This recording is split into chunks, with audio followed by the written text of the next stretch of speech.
today I'm going to be learning about Australian etiquette. This is a quick guide to etiquette down under. So I've learned a lot about different things with regards to Australia, things like culture shocks and just about the way of life in Australia. So I guess this will be another insight into that etiquette down under. Tell me if you're from Australia, do you follow this etiquette? Is there anything here that surprises you or you didn't know about? Let's watch. Hello beautiful people, welcome back to my channel. I'm a Colombian girl living in Melbourne. I've been living in Australia for more than 4 years and it's time for me to share with you the rules, the etiquette. In this video I'm gonna share with you those rules, unspoken rules that you should follow if you are coming to Australia. You need to know this to get immersed in the culture. Stay here. Melbourne.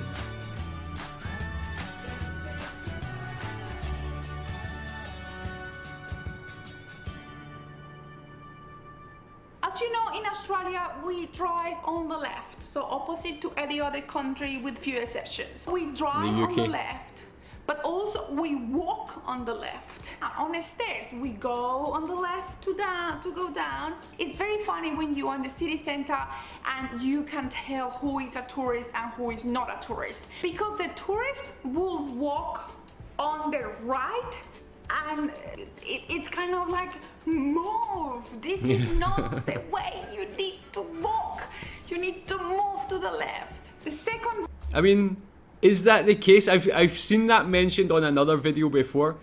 Does everybody always follow that? Where do you even learn about that? Is it a thing you actually learn? Is it like an unsaid thing? Do you learn about it in school, like we should always walk on the left? Is it just a natural thing? And can you really notice tourists who don't follow that? I do that actually. After I heard about that in a video before, I always just walk on the left just to kind of keep organised and keep some sort of structure in the way I walk. But here in Malaysia, people are just walking everywhere. It's a bit mental. Yeah, tell me where you learned this and if you do follow that. Rule is escalators. Okay, this blew my mind. When you are going down or up an electrical stairs, you need to move to the left, okay, if you are not going to walk down or up, and you should leave the right side empty for those people who want to rush up and down. One thing that you need to keep... Yeah man, that just makes sense. That one I definitely do see here as well. In Malaysia they do kind of follow that, and it is the left hand side people stand as well. But there's nothing worse in rush hour when you actually want to get up quicker, or you're trying to go catch another train or something. You're trying to go up quick and people are just blocking all over on the escalator, just taking their sweet time. Yeah, tell me, does that annoy you? But if someone is like taking up the whole escalator, the left and right? Keep in mind when coming to Australia is that here we treat everyone equal. So if someone works at your company as a cleaner, we will treat it the same as the president. We say hello, we are polite. There are classes like low, medium, high, but they are not that marked on the day-to-day life. I mean, that is just the way it should be for everybody. I love that about Australia. When I visited there, you can really tell people are like just nice, normal, respectful people.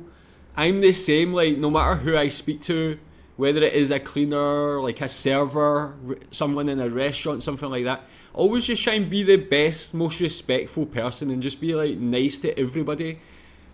In Malaysia, people are the opposite, man. They treat like people who do these sort of roles, like cleaners, servers in restaurants, treat them like muck, man, and it really grinds my gears. It really annoys me when I see people never say please or thank you. Sometimes don't even look at them, like they really like look down on them rather than treating them as an equal or treating them as higher than them or treating them with respect. They really take a chance to like treat them badly, and it really annoys me. Even people I've been out for lunch with and things like that, out for dinner, and they like, you can see them really being disrespectful to like people who they believe are like thinking a lower class than them. It's really disgraceful. But I love that Australia really puts emphasis on that respect. Another one is we respect, I'm an Australian now, We respect the lines, okay? If there is a line, don't be the smartass, don't try to cut the line. Just go to the end and wait for your turn. Australians don't like when someone tries to cut the line. That's not Australian way. I mean, being British, I definitely can relate to that 100%. I think we're also known for our queuing, how we like always stand in line, no matter how long it takes, whatever. Like, it's just maybe the Australian queuing mentality comes from the British mentality. I don't know if that's something we passed over to Australia or that was taken there, but definitely we're exactly the same. Australia, opposite to some other Asian countries or even Latin American countries, they respect their personal space, okay? So they respect their personal space. They don't like to be very, very close to each other unless it's a train or a tram where they have to. Don't touch people that haven't allowed you to do that, and be very respectful of their personal space. So when you meet someone... Yeah, like she mentioned Asia, that's definitely the opposite. Like, all these things so far are complete opposite of my experience in Asia, China, Thailand, Malaysia, even other countries I've visited. All these things are like the opposite, and these are all the Australian etiquette, the Australian way of life is what I'm comfortable with, even though I lived in Asia for so long. But yeah, tell me if you take these things for granted, if you really appreciate all of them. Unless you know it's from a country that kisses, don't do it. A handshake will be the best, and if it's a business thing or a more formal situation, never go for the kisses, just go with a firm handshake, a good one, not a Donald Trump one. Another one is don't throw garbage or trash on the streets, like out of the window, or if you're a smoker, the butts, they don't go on the floor, okay? You have to find somewhere to put it in. There are plenty of rubbish bins all around. If you have a piece of garbage or trash, wait until you see a bin and you put it into the bin.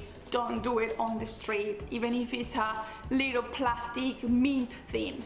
Don't do it. I love her attitude. She's like really bought into the Australian way of life. I respect that a lot. It's like interesting when you hear someone having to say things like that. Don't throw your rubbish on the ground, don't throw your cigarette butts everywhere. It's like things you think any sort of, I can say normal person, that sounds a bit rude, but any person should just be like doing these things naturally. But I guess in a lot of places they don't, like they don't get taught these things. I guess like being from the UK, we get taught all of these things, like being respectful, not throwing rubbish away from very young. Like it's like get scolded by our parents if we don't do it.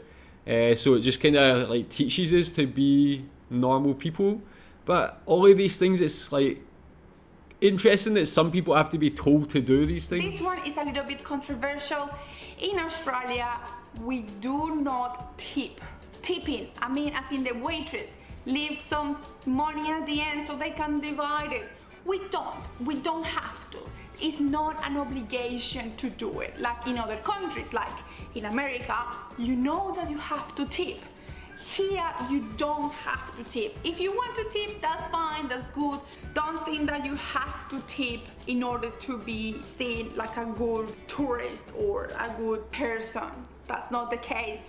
Yeah, I think that's probably one of my favourite things about Australia, and that like obviously the reason that I've learned is that it shows that the companies are paying a living wage, paying the employees a decent wage. So again, something else that you would think should just be implemented everywhere. These people shouldn't have to rely on tips. They should be paid enough to actually live a decent life. But again, many countries don't, including the USA, which is a country so capitalist, so much money in the economy. You'd think that people could just pay their workers decent amounts, but they don't. When you are invited to a barbecue, you need to take some drinks with you, and not only the ones that you are gonna drink, but if possible more. It's a tradition that if you get invited to a barbecue or to a dinner, you bring some alcohol. When you are using Uber, it's normal that you sit in the front. A very important one, and not only for the social but also for business, is that punctuality is key, and it's value, and it's a show of respect. If you have an appointment at 8 a.m., arrive at 7:55. Australians value their time, value their commitments, and it shows respect to be on time to an appointment. There you go. I don't know how many did I share today, but I shared like a lot. If you like yeah, I think like all those, if you do all of those things, you just have a better life, a happier life, definitely. Being nice to people, just making the place tidy, all these sort of things, being punctual, being like, it's all about respect and things like that as well. Most of these go back to just being a nice person, being a respectful person, and yeah, you can definitely see that. I've been to Australia, you can definitely see that in the people, as I mentioned before. And tell me what you think about these. Is there any you don't agree with on this list? Is there anything else you think you should do with regards to proper etiquette in Australia? Tell me in the comments. Thanks.